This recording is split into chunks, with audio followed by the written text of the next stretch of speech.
Saludos amigos, amigas, una vez más con cada uno de ustedes en Comunicación y Vida. Monseñor. Saludos, don Polo. Muchas gracias. Saludos para usted también. Y para toda nuestra gente que nos sigue fielmente. Así es. Yo tengo una tanda corta, breve, picadito. Se me quedó la campana. Damos preferencia a los jóvenes. Así es. No tanto ya.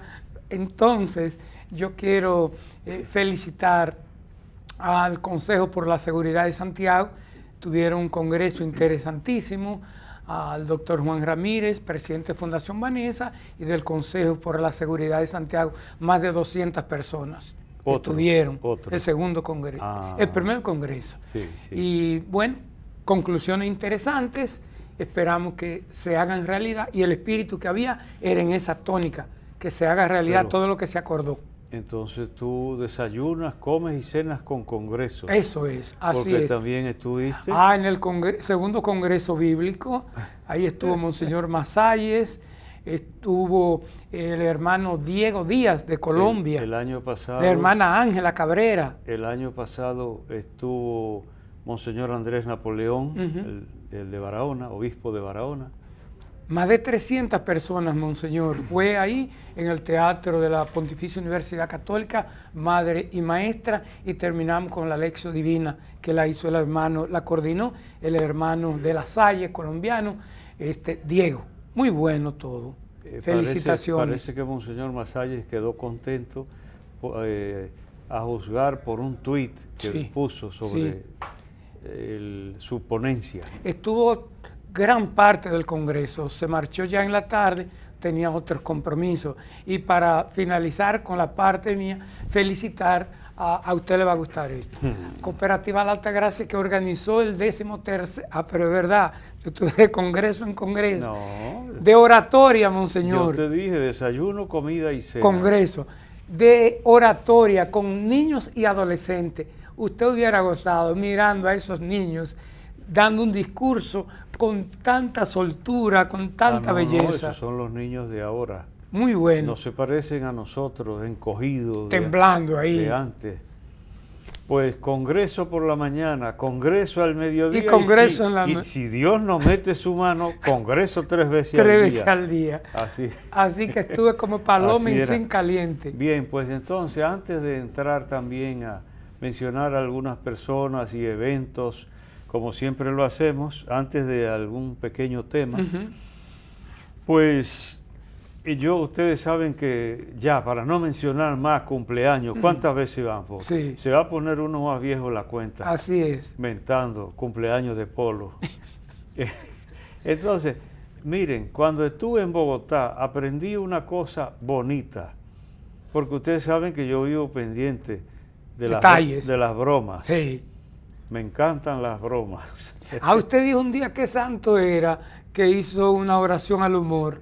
Sí, no, Santo Tomás Moro, pidiendo a Dios el buen humor. Yo la recé aquí al final un día. Y me hizo eco de esa oración Brici, el músico de Mao. Sí. Me hizo eco de esa oración. A mí me gustó esa oración. Que la encontré nada más y nada menos que en la Biblia del joven. Bien, pues entonces, aprendí allá en Bogotá esto, amigo Polo. Sí.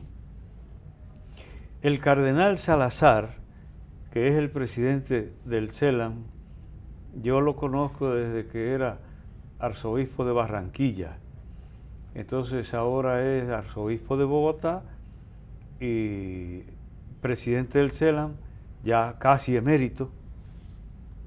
Entonces él dijo que un sacerdote se le acercó y le dijo que cuando un obispo cumple 70 años, entra a la edad del cohete. ¿Qué significa? Y a eso se refiere lo que vamos a ver en pantalla. Que hizo reír a Mercy y a mucha gente, porque yo inventé, porque como los obispos nos retiramos a los 75, es obligado, obligatoriamente el obispo debe presentar su renuncia al cumplir los 75. Entonces, cuando yo oí esto allá, yo estaba próximo a cumplir los 70. Y se dijo, Cuando el obispo cumple 70, entra a la edad del cohete. Y entonces todo el mundo, ¿y por qué?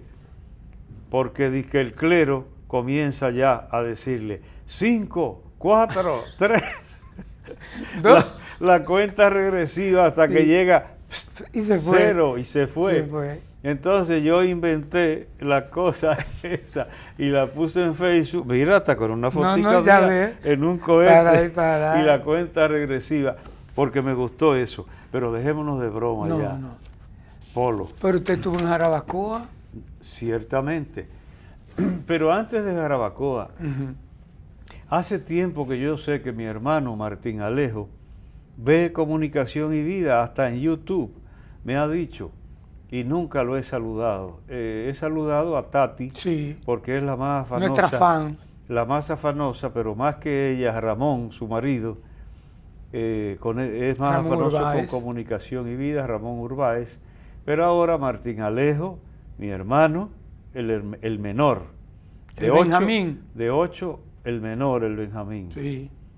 Pero lo que pasa es que ya está medio añejo también, porque hasta los jóvenes van añejando. Y también Radamés Martínez, mi primo, está un poco enfermito. Hace tiempo que lo estamos encomendando por su salud, ahí en Canca la Reina, con su madre Rosa Alfonsa Martínez, de Martínez, viuda Martínez. Ah, me pareció al amigo mío, a Freddy. Ellos son Martínez. Freddy Cruz. No, entonces, pues ellos siempre están pendientes por unos saludos. Pero lo que tú decías de Jarabacoa fue la segunda tanda de retiros para sacerdotes. Polo, tú sabes que los españoles tienen unos cuentos bastante ásperos, ¿verdad? Sí. Pero me vino a mí a la mente, es muy serio lo que voy a decir después, sí, pero no lo de ahora. Okay. Que a un español le dijo otro, ¿y tú no sabes que al hijo de Ramona lo hicieron sacerdote? Y entonces el otro dijo, ¿sería que lo hicieron porque cerdote era hace tiempo? Sacerdote. Parece que era gordo. Bueno, la broma de los españoles son medio ásperas. Sí. Yo no tengo la culpa, así lo oí. Okay. Bien, lo cierto es que esto era la segunda tanda del retiro para sacerdotes en Jarabacoa. Tenía en el centro de los salesiano, de Pinar Quemado. Pinar Quemado, un lugar precioso, ustedes pueden ver las imágenes. Yo he sacado fotos preciosas de allá porque, ¿tú sabes desde cuándo voy yo a ese lugar, Polo? Adivina. De los años... A Pinar Quemado. Bueno, yo voy a sacar por mí. Yo estuve por ahí en el año 69. ¿Usted estuvo antes? 69. 69. Sí, pues yo antes. Sí, yo sabía. Quizás de 16, 17 años de edad comencé yo a ir. Cuando eso era un caserón de pino, me encantaba el olor del pino, la madera. Ya eso no se puede casi. Ahora es distinto. Pero en ese tiempo era un edificio modesto de madera y se bajaba libremente al río. Al río, sí. Después hubo que echar una pared y a veces se oyen los aparatos de música que hasta molestan ya. Sí. Ese era un lugar tranquilo. Ahí comí yo pomo la primera vez y ahí inventé que la fruta del pomo era mejor para perfume que para comer. Olía mejor de lo que sabía. Entonces ahí, ese lugar tiene, incluso ahí tuve yo mi experiencia motoril, en un Honda 500 creo, de los primeros que llegaron aquí. Ahí Yoshiro Yanai, compañero del seminario, el motor era de un hermano de él y ahí monté yo sin saber dominar los cambios. Y no se llevó 2 o 3 matas por ahí. Lo hizo bien. No, gracias a Dios. ¿Usted sabía montar bicicleta? No, y motor, pero si sabe bicicleta, ya es más fácil. No, pero motor, pero no de cambio, y tan grande. Okay. ¿Tú no te imaginas las dimensiones de un motorón de eso? Pues bien, 65 sacerdotes, un grupo excesivo, porque es un retiro en silencio, entonces casi no cabíamos en el comedor topetándonos, pero en muy buen clima. ¿De todo el país? No, de porque varias diócesis. la capital hace su retiro independiente. Ok. Y esta vez también la diócesis de Baní, por un motivo particular. Ok, San Pedro lo hacía antes independiente, pero ahora estaban ahí. qué bien. Ahí había de casi todas las diócesis. Creo que de Higüey no había. Pero después, todas estas partes, Puerto Plata, Mao Montecristi, Santiago, San Francisco, La Vega, Barahona, San Juan, obispos, estábamos, como tú sabes, Monseñor Grullón, Monseñor Camilo, Monseñor Felipe y un servidor. Y luego, pero antes de que se me pase, quiero saludar con mucho cariño al padre Eli Peña, que es el nuevo director. Antes era el hermano Cueto. Duró mucho el hermano ahí. O Leonel Cuesta, pero le dicen Cueto, Cueto. todo el mundo, que ahora está un poco enfermito y ya hay sangre nueva. Un relevo. A un relevo al frente del padre Eli Peña, que ve Comunicación y Vida. El otro día se lo pusieron a Monseñor Fabio, dice, para que vea unos amigos de usted ahí. Entonces, hasta él. Pero una de las doñas que cuida allá la casa, pues esa, la señora Mabel Candelario. Si nos está viendo, saludos a Mabel Candelario. Y si no, que algún vecino vaya y le diga que te mencionaron. Que en Comunicación y Vida mencionamos a Mabel Candelario de Jarabacoa. También al padre Patricio Paulino, mayorcito ya, está con su acompañante, amigo que lo llevó, Elías Portorreal, que nos dijo que fijamente ve también Comunicación y Vida. Pues rápidamente, para no detenernos mucho, te diré que había un grupo de sacerdotes mayores, si era un retiro en silencio, los mayores estamos acostumbrados a los retiros en silencio, y por eso ahí estaba Monseñor Francisco Almonte, que le hemos dicho padre aquí siempre, pero es Monseñor Francisco Almonte, Monseñor Juan Evangelista Disla, Monseñor Tobías y Monseñor Pedro Enríquez. Entre los mayores me vienen a la mente esos. Después de Mao Montecristi, Emmanuel Bourdier, que es bastante joven, y un amigo tuyo llamado Gilberto Quesada, que lo hemos saludado varias veces, pero ninguna mala lengua se le ha ocurrido ir a decirle. De Barahona, el padre Germán Ramírez, a quien hemos saludado reiteradamente, y otros. De La Vega, tu amigote, el padre Tomás Alejo, que saludamos con mucho cariño a toda la gente de la parroquia de Fátima en Bonao, que estuvimos que es muy amiga tuya, esa gente, y mía también. Estaba el padre Constantino, el padre Fausto García, el padre Jesús Delgado, y una cantidad, por supuesto, de La Vega también, al ser más cerca, de San Juan de la Maguana, el padre Mártires García, también Monseñor Grullón y otros sacerdotes, por igual una trulla de San Pedro con su administrador apostólico, Monseñor Fello, de San Francisco de Macorís, el padre Félix Rosario, el padre Silvio y otros más, y de Santiago, dime tú, padre Julio Genao, Enerio Valerio, Kelvin Turbí, Timoteo González, nuestro amigo, padre Quirino Collado, padre Apolinar Castillo, padre Pedro Pablo Carvajal, Héctor Sánchez, que es el Voluntas Dei, que está ahora al frente de la parroquia del Espíritu Santo, aquí en la Arquidiócesis de Santiago, Juan Dolores Mirabal, etcétera, etcétera, etcétera. Quiere decir que es un evento bonito. Por las fotos ustedes pueden darse cuenta del lugar tan precioso, el Centro Salesiano de Pinar Quemado, y para mí de mucha recordación, porque como digo, desde mi adolescencia casi, ya yo visité por primer lugar. Me encantaban esos pinares, porque por Licey no hay nada parecido. No hay pino. Esas lomas y esos pinos. Pues bien, entonces también... Una cosa, monseñor. Sí. La riqueza de ustedes participar en este retiro y en silencio, en un mundo tan lleno de ruido como el que estamos. Sí, así es, tratar de recogernos un poco. Es difícil, porque la juventud ha ido perdiendo esa capacidad. Yo he dicho aquí que hay gente, jóvenes de barrio de Santiago, de la capital, de donde sea, tú lo metes en la sierra a dormir a donde solo se oyen los grillos y se desvelan. No son capaces de dormir donde hay silencio.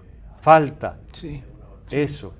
Y entonces, estas son cosas que cuestan un poco al mismo clero. Les cuesta. Yo he dicho que aspiro a que llegue el día que todos los retiros sean así, en silencio.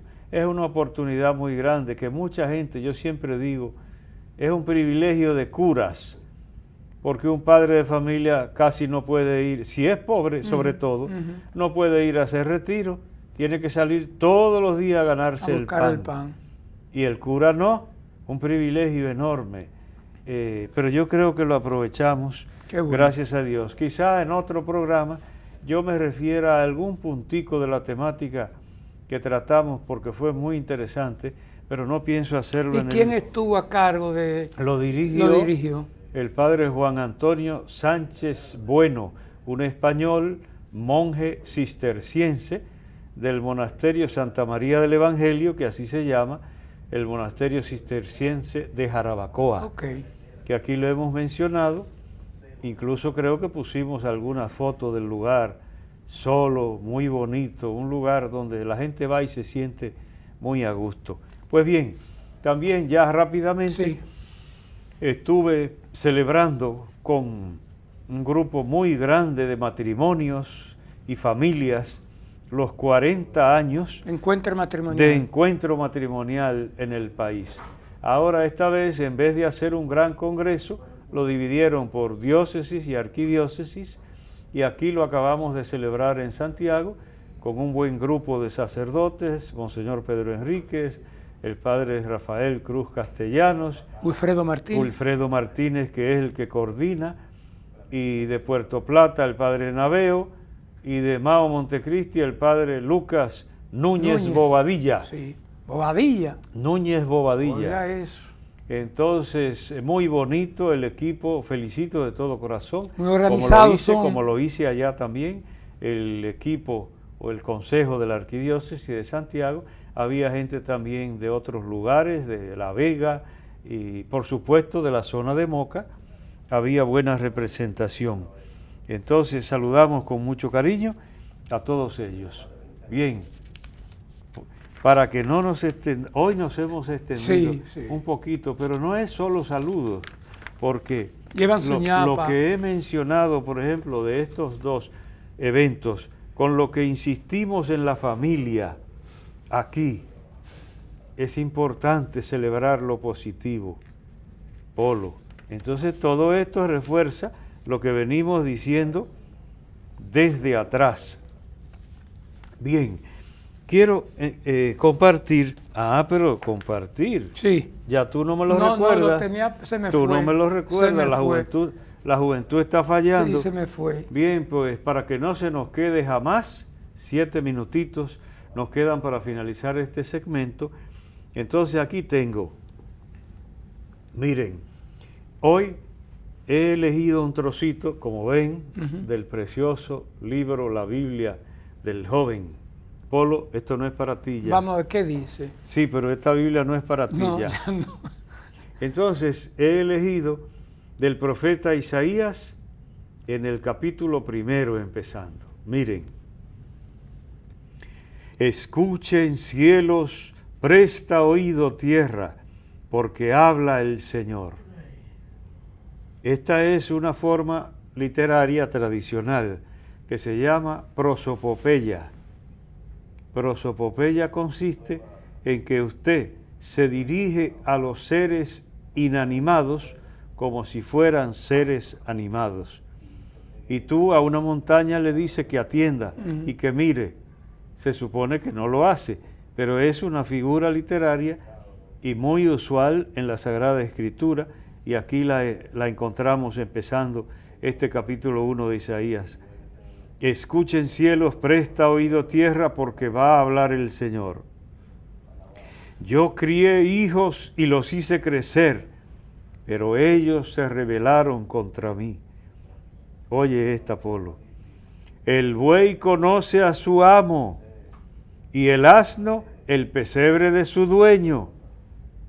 Pero Israel no conoce, mi pueblo no tiene entendimiento. Entonces, al lado, el pequeño comentario que le pone en la Biblia del joven es esta. A Dios le sucede como a los padres de familia que buscan desesperados a sus hijos extraviados. Hemos hablado de eso aquí. Las familias que han perdido un hijo.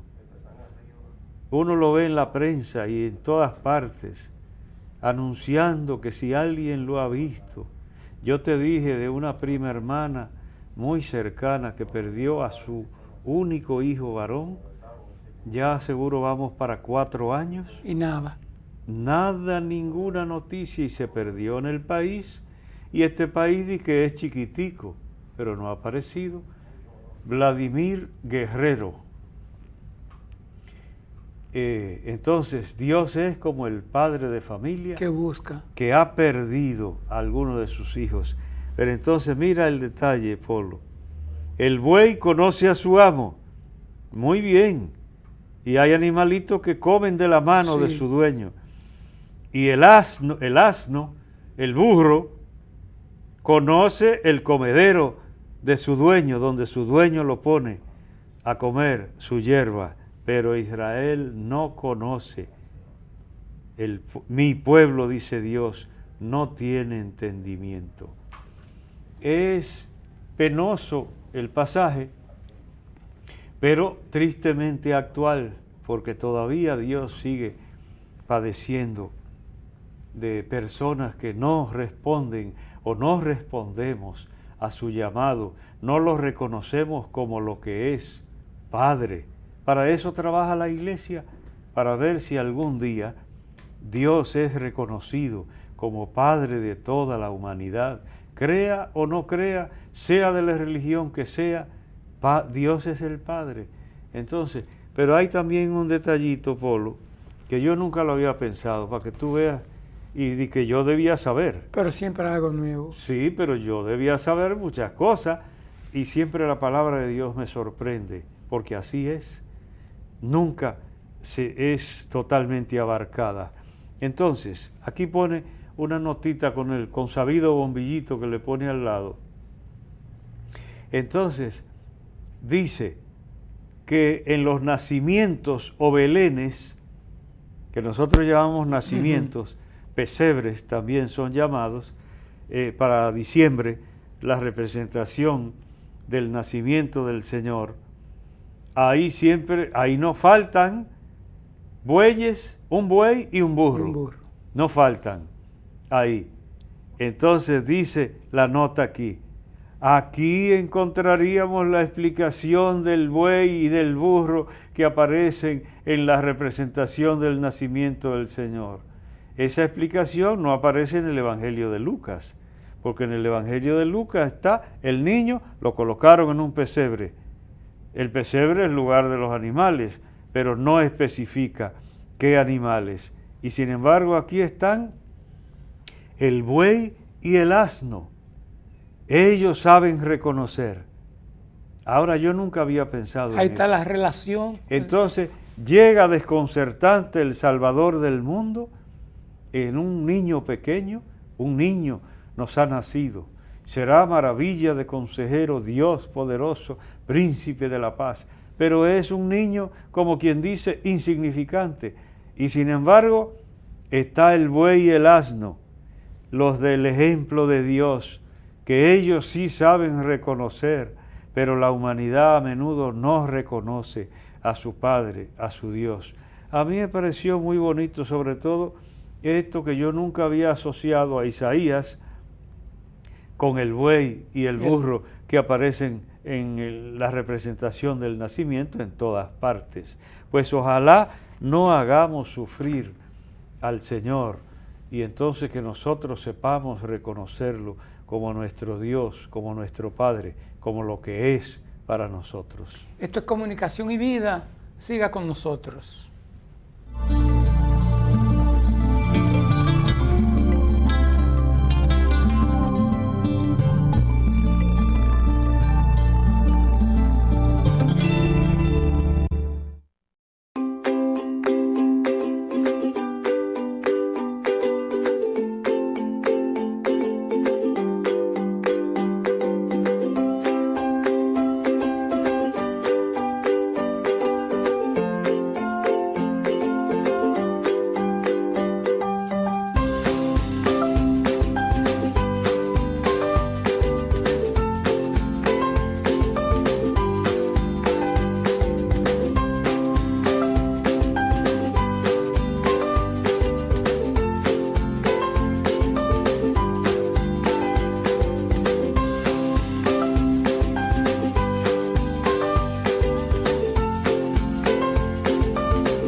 seguimos en comunicación y vida.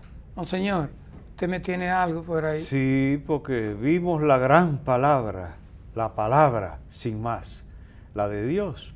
Y después están las palabritas de nosotros. Una pregunta, Monseñor. ¿Cuántos siglos atrás más o menos Isaías, antes del nacimiento? Ocho siglos antes de Cristo, es decir, que es mucho. Sí. Es mucho y hay tantas cosas semejantes. Pero bien, yo quiero, porque hace tiempo que lo anuncié y un solo intento mínimo hice. Y es porque hablamos mucho de mejorar el lenguaje para que la comunicación fluya. Es casi una tarea ímproba y a veces se podría decir una quijotada, una ilusión de uno, querer mejorar. Pero hemos dicho tanto de mejorar en nuestro pueblo, en las redes, por ejemplo, cómo se ha ido deteriorando. El otro día vi que decía Vargas Llosa que el español usado en las redes es una caricatura del idioma. Sí, lo vi eso. Eso decía él. Yo te confieso que en mi cuenta de Facebook, el mayor motivo de yo apiar gente de ahí, porque tú sabes que uno tiene la facultad de permitirle que publique en tu, o no, o sea, de seguirlo, como lo llama. A todo el que yo veo que escribe con falta de ortografía, lo apeo de ahí inmediatamente. Caramba, tenemos que respetarnos un poquito. Entonces, en eso andamos también, tratando de que la persona se cultive más. Como por ejemplo, yo menciono que a veces alguna gente por ahí o algún seminarista se le corregía una cosa y decían a uno, pero tú entendiste. Y entonces a algunos yo llegué a responderle, sí, yo entendí porque yo soy un champoleón, no porque merezca que se entienda lo que tú dijiste, sin hacer esfuerzo. Entonces, bien, mira, abocarse, Polo. Aquí en este país se ponen de moda las palabras y la gente comienza a y es como una camisita que tú te la pusieras todos los días y que no te la quitaras ni para dormir. ¿Cómo acaba esa camisa? Tiene que desflecarse. Se desfleca. Y así sucede aquí con las expresiones. Y hay una que a mí me desagrada tanto, que si lo supieran, pero como no hablan en los medios para complacerme a mí, el gobierno tiene que abocarse, que si yo que antes, a todo el mundo tiene que abocarse, hasta que yo casi me voy de boca con tanto abocar. Entonces, bien, una aclaracioncita. En el diccionario de la Real Academia y en los diccionarios principales, abocarse lo que significa es poner dos vasijas boca con boca para trasvasar el contenido de una en otra. Eso es el significado originario de abocar. Abocar es poner dos vasijas boca con boca para vaciar una en otra. Pero en América Latina y aquí también ha llegado a significar el ocuparse con vigor, con entusiasmo a resolver un tema, a encargarse de algo. Entonces, ese es el sentido con que se usa aquí. Lo que sucede es que todo lo mucho da en cara, dice la gente. Aquí nos cogió una vez y era a nivel, y todo, hasta para calificar una cosa, dice, eso está a nivel, decían. ¿A nivel de qué? Porque puede ser a nivel del suelo, pero no, había que decir esa palabrita. Es como con otras expresiones, porque aquí tú recordarás bien, Polo, todo el mundo, y es fácil. Sí. Ahora, el que diga que me oyó a mí diciendo eso, aparte de ese que acabo de proferir, jamás en la vida, porque a mí no me gusta lo que está de moda. No me gusta, son mañas personales.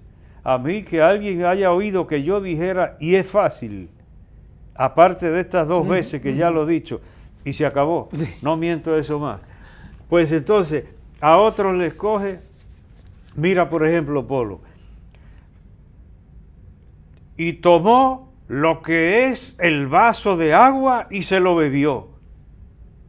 ¿Qué busca ese lo que? Sobra. Pero a todo hay gente que le mete lo que es el carro público. Pues el carro público no es lo que es el vaso de agua, el vaso de agua, y no tiene que meter lo que es. Pero tú ves haciendo reportajes en la televisión todavía. A propósito, monseñor, y como nos caracterizamos por decirlo bueno, la Fundación Guzmán Ariza, a través de su página Fundeu, ayuda mucho porque va dando ejemplos de lo que sale en los medios de comunicación con las correcciones ahí. Pero tú bien sabes que ha habido intentos en el país. ¿No fue el amigo Guerrero que hizo una especie de gazapos? Sí. Sí. Pero después no apareció con más. Ejemplos. Sí, con detalles. Con nombre y apellido. Pero la edición se desapareció. Bien, otro término, Polo, es muy sencillamente alianza. Bien, la alianza todavía se usa. Aquí en este país una vez sonó muchísimo en mi juventud, Alianza para el Progreso, en los tiempos de Kennedy, el presidente Kennedy. Entonces, alianza. Que en Punta del Este, ahí se firmó unos acuerdos, en Punta del Este. Bien, ya yo no sé tanto. No, pero está bien. Yo no sé tanto. Ok. Pero bien, el término alianza antes era una palabra fundamental. ¿Por qué? Porque se vivía de guerra en guerra. Y el único modo de sobrevivir era aliándose. La alianza era una palabra fundamental. No siempre igual, no siempre una cosa bonita, porque el derrotado tenía que aliarse con el vencedor. Pero con condiciones. Las condiciones eran las del vencedor. No sé, porque a menudo la gente cuando se dice alianza piensa incluso en el sentido bíblico, en algo igualitario. No, señor, jamás en la vida. Las alianzas normalmente eran del vencedor con el vencido, y el vencedor ponía las reglas. Pero era el modus vivendi, que es otra expresión que yo digo que llegará a usarse en el sentido que lo están usando ahora. Porque modus vivendi la gente lo usa para decir cómo se gana la vida. Pero modus vivendi es llegar a una alianza, a un acuerdo para vivir en paz. Eso significa modus vivendi. Pero ya está distorsionado. La gente que lo diga como pueda y acabará la academia aceptando probablemente. Entonces alianza viene del latín aligare, que significa precisamente atar. Dos personas o dos estados se atan en un compromiso. La palabra alianza es todavía el término en muchos países para denominar el anillo matrimonial. Aquí simplemente se llama anillo, pero en muchísimos países, por ejemplo en Puerto Rico, es alianza. La alianza es el anillo matrimonial porque se aligaron, es decir, se ataron en un compromiso. Entonces, de ahí viene religare, de donde viene religión, es ligarse nuevamente a lo divino, atarse a la divinidad. Pero bien, no estamos mirando religión, sino alianza. Finalmente, que ya fue dicho aquí, Polo, nos referimos a la palabra alma, que en latín es ánima, y han quedado en español y en el español de la República Dominicana los dos términos. Que ahí usted habló de lo de Portugal. ¿Te gustó eso? Lo voy a decir ahora para refrescarte la memoria, porque ánima y animus, los dos se usan, como ánima en pena, dicen por ahí, o no había ni un alma, pero también ánimo. ¿Cuántas veces usaremos esa palabra?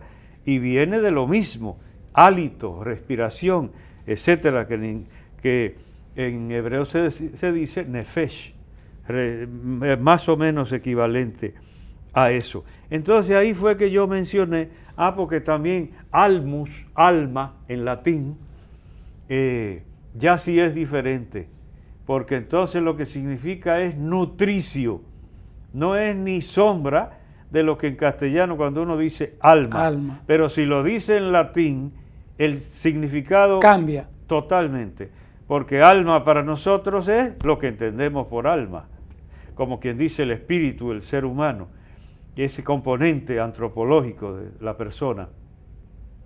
Pero alma en latín lo que significa es que nutre, nutricio.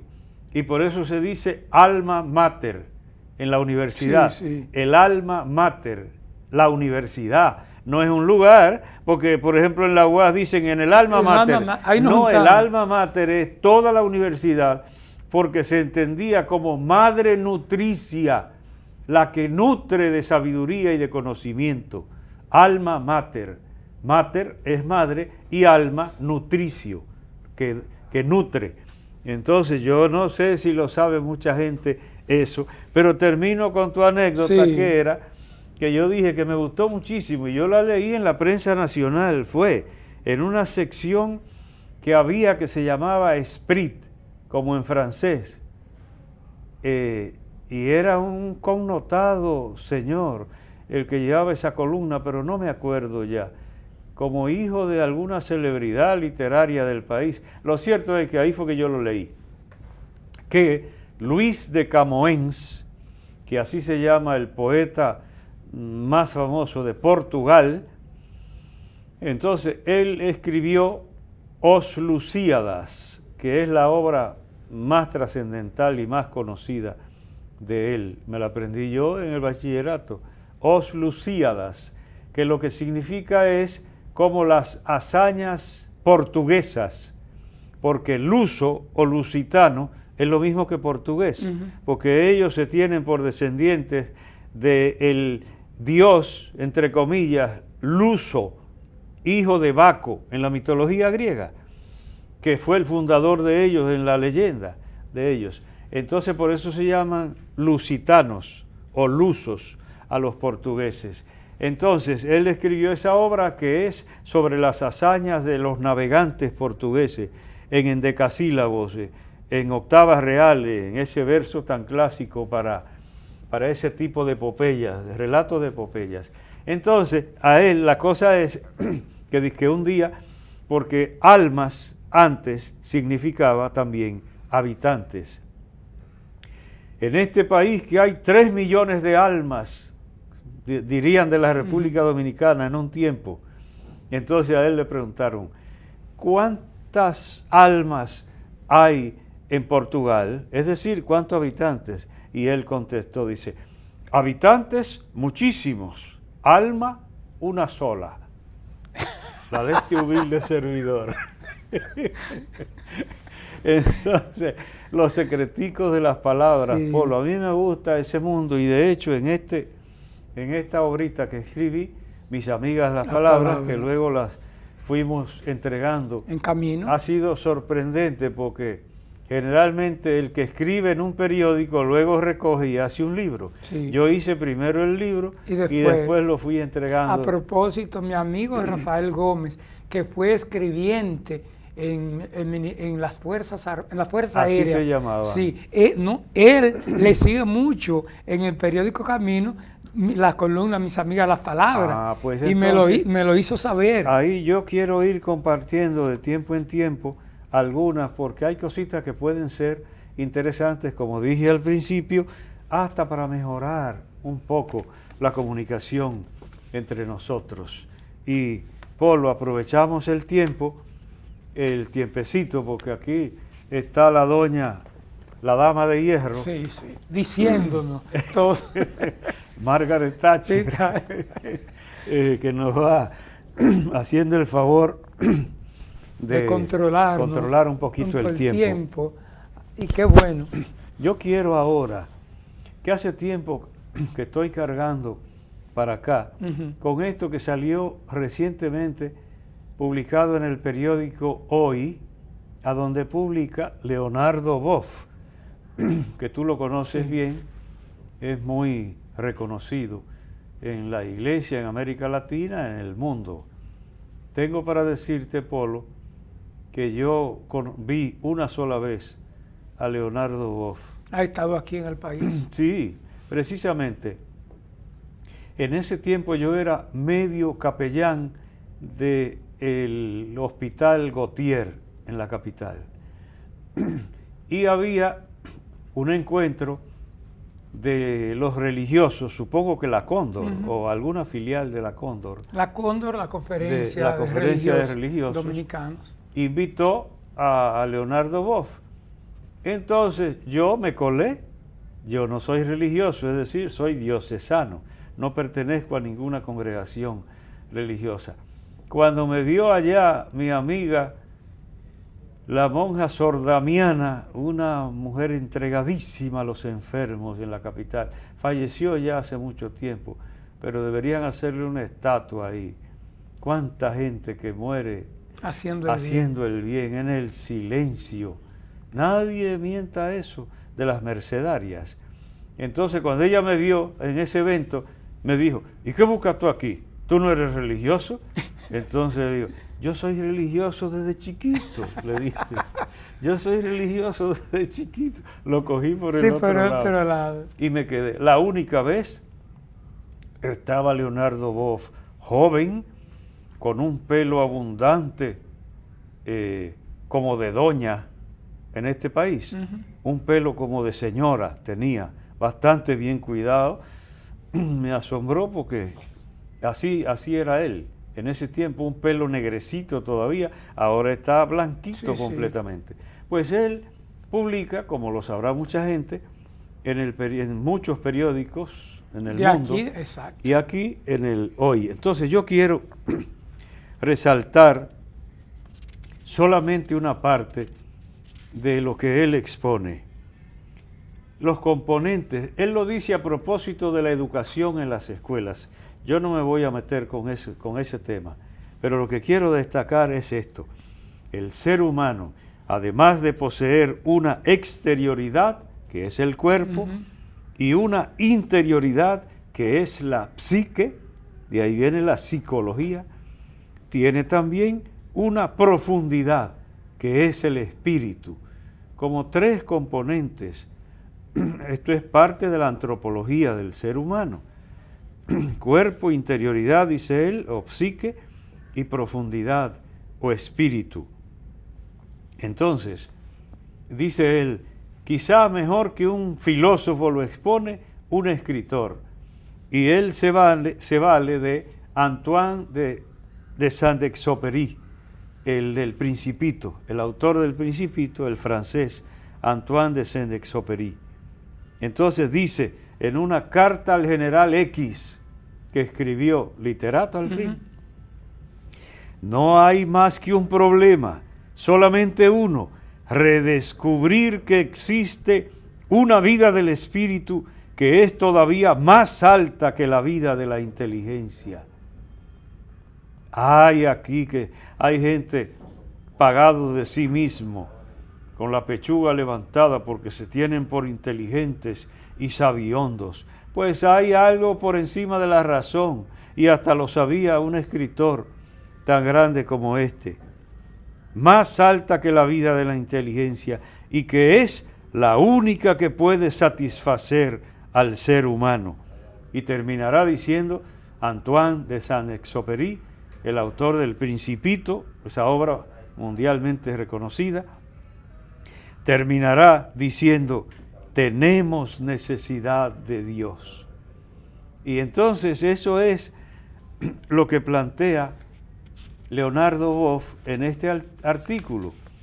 Hay que enseñar a los jóvenes a descubrir la vida espiritual, no por religión, por ningún motivo, sino por ser componente esencial de toda persona. Así lo plantea él. Entonces, por supuesto, aquí hay cositas que él parece que para contemporizar con las corrientes actuales, habla de Dios como energía. Yo diría, dígalo como pueda, a mí no me gusta. A mí no me gusta, porque eso está muy de moda. Polo, a propósito, porque hay que ir hilvanando las cositas unas con otras. Va ligado eso a lo que hemos hablado de la vibra. ¿Irían por esa misma línea? ¿De? Mucha vibra, la gente dice ahora. Sí, una cantidad. Una corriente. Una cantidad de cositas. Mira, se refiere Ve, aquí tengo en primer lugar, lo saqué de YouTube, porque ahí hay mucho de esto. Hay un video muy bien hecho y entonces una persona como en pose de yoga frente al mar. ¿Y qué es eso? Música para purificar la casa, eliminar energías negativas, música milagrosa para no sé qué. Eso abunda mucho. Cada vez que yo veo una cosa de esa, la borro inmediatamente. Santo Dios, di que música para purificar la casa y espantar las energías positivas, negativas. Válgame Dios del cielo. Y por ahí anda una cantidad de cosas, lo que es eso. Y cuando yo veo el mejor guitarrista del mundo, esto te hará revolcarte de risa y no sé qué, yo nunca le hago caso a sensacionalismo tan barato. Pues todo eso de horóscopo y de no sé cuánto y de energía, un poco así me parece. Pues Leonardo Boff, en este artículo, dice, ese Dios no viene de afuera, es esa energía poderosa y amorosa que los cosmólogos llaman energía de fondo del universo. Bueno, él está diciendo, como lo dicen científicos de este tiempo, a mí me gusta mejor pensar en un Dios personal. ¿Tendrá energía? Sí. Todo. Es misterioso, inefable, innombrable, dice aquí. Esa palabra la usé yo en una homilía en Roma, en el Pío Latino, cuando yo era estudiante. Sí. Un epíteto referido a Dios, el innombrable. Y luego andaba un salvadoreño bromeando, relajándome, el innombrable. Entonces, sí, porque ¿qué nombre tú le pones a Dios y que pegue con él? Todo lo bueno se lo puede poner y quedó, todavía falta.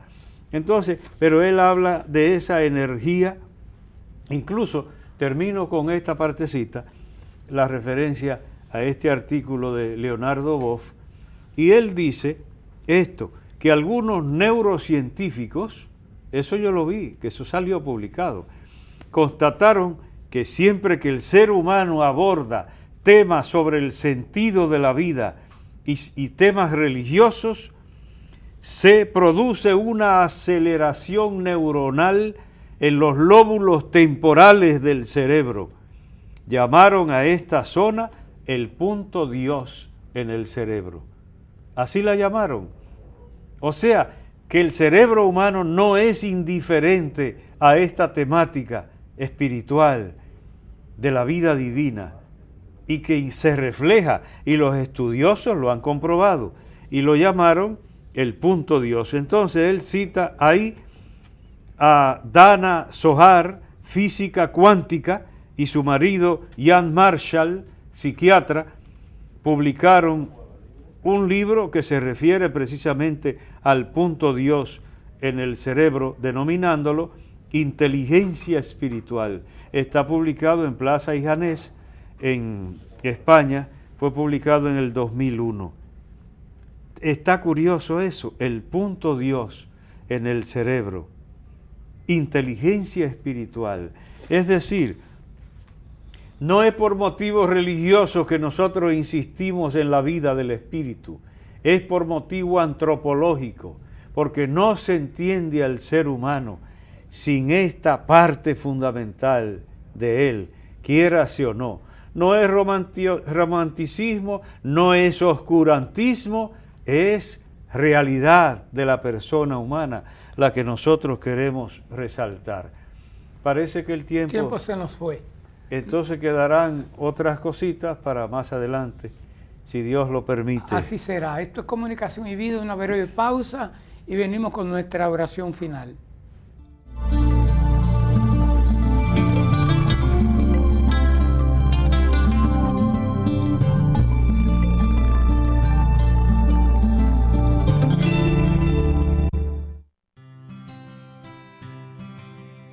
Hay momentos en los que estás abrumado, sin fe, sin esperanzas, y de repente un suceso te marca y cambia tu vida. Esto es lo que ha cambiado la mía. Ahora me siento más cerca de Dios, más cerca de mi familia, de mi iglesia y de mi comunidad. Ahora soy un joven más comprometido y más responsable con la verdad y el camino. Periódico Camino, al servicio de la verdad y la vida.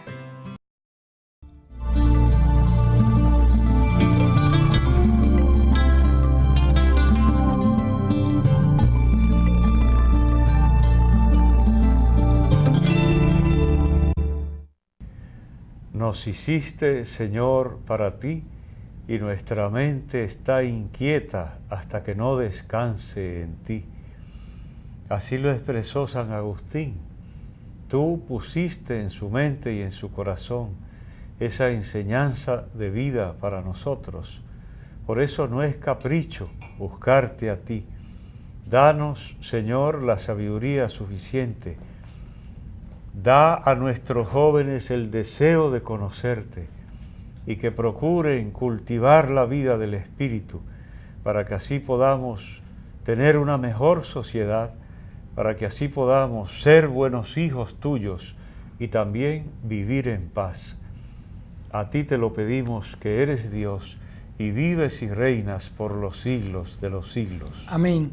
Gracias a ustedes por acompañarnos. Les invitamos a que nos acompañen en la próxima edición de Comunicación y Vida.